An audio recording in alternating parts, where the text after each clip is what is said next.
Welcome to another episode of He Said, She Said.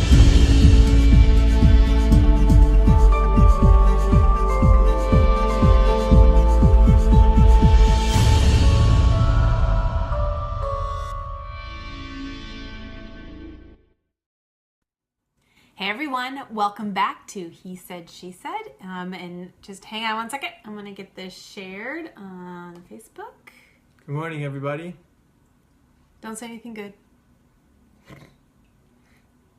Yet. All right, then. That's pretty limiting.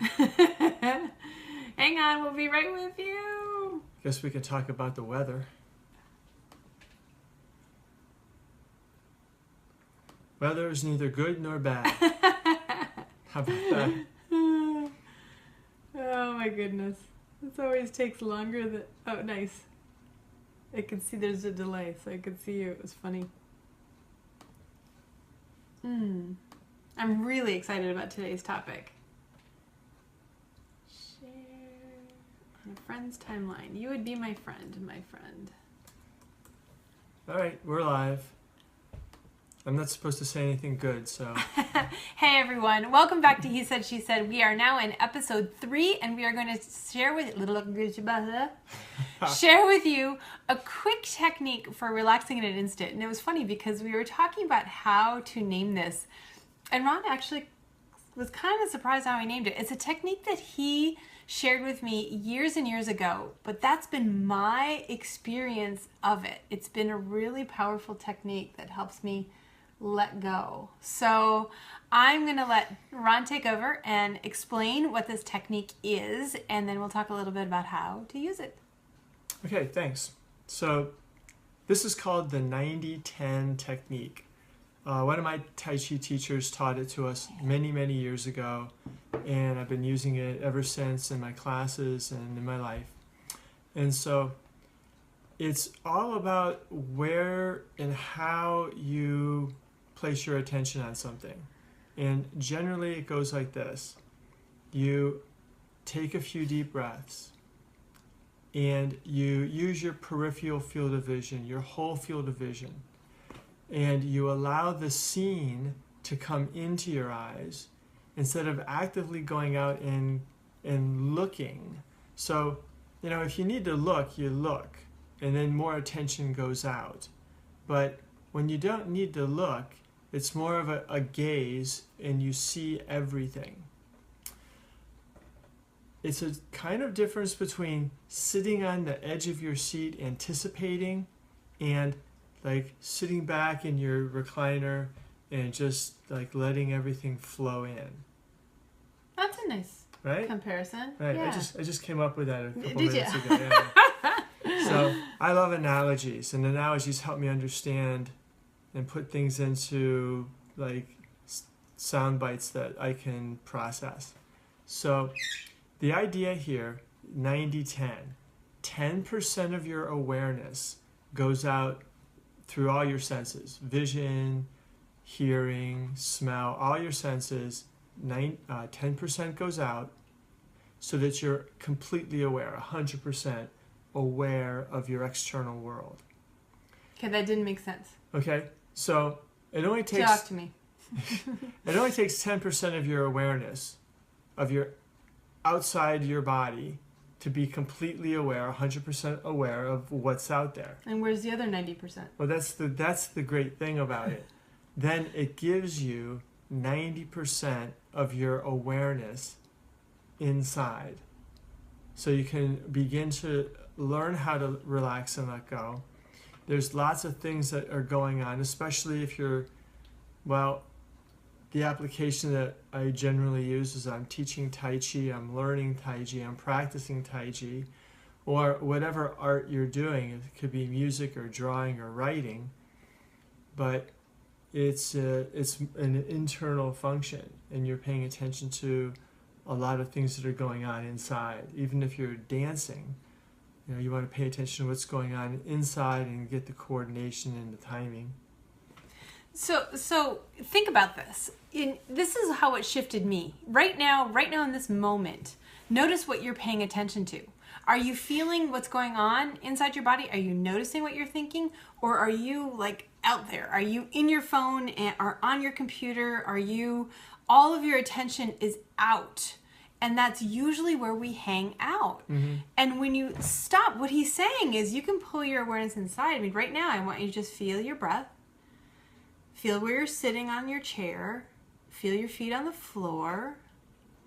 Feel your breath. I think I already said that. Think about what you're thinking about. Notice if you're holding tension in your jaw or your neck. Right. It's about being grounded and centered within so you can actually function better, be more productive.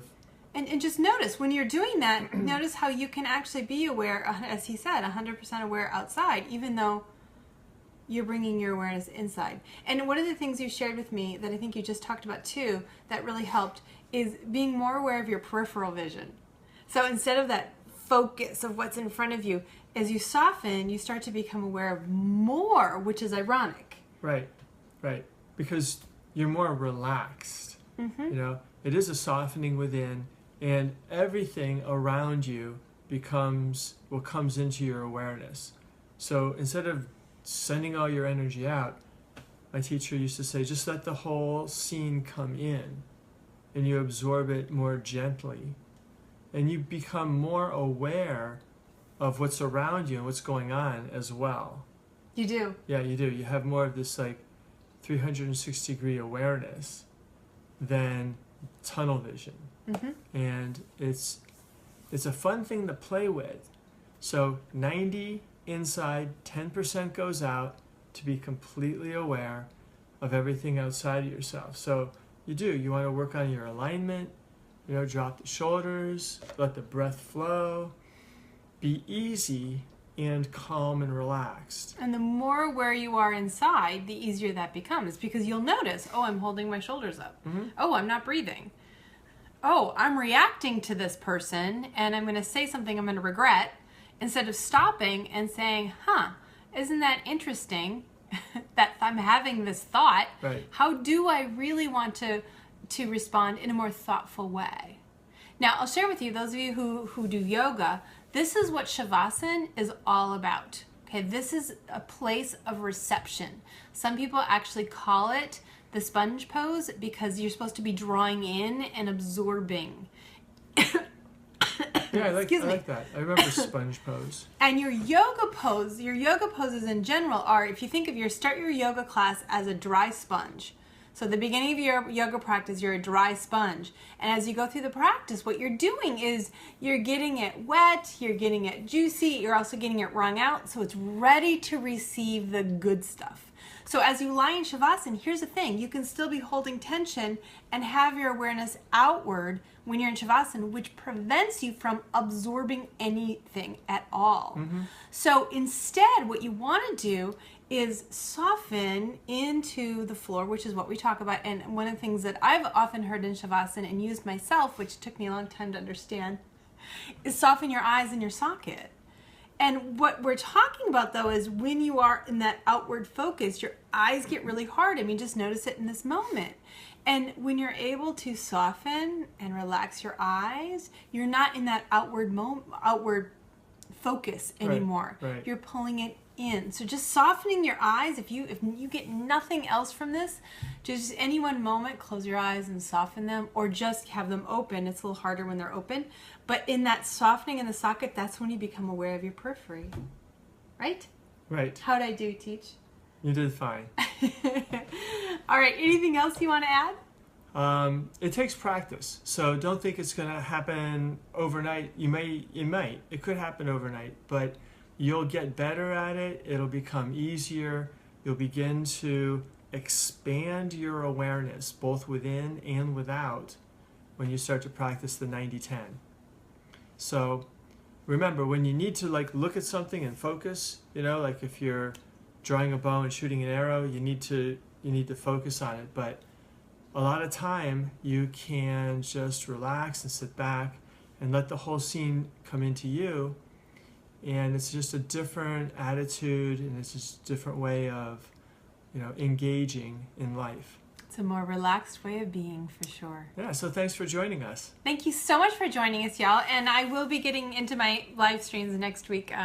Yesterday, health prevented me from doing my live stream, so I will be starting next week. Please be sure that you share the video. If you got any goodness out of this at all and you want to share it with others, please share with others and join us next week at 10 a.m. Central on Thursday for our next episode of He Said, She Said. Yeah, we'll come up with something good to talk about. Let Thanks. us know if there's anything you want us to talk about.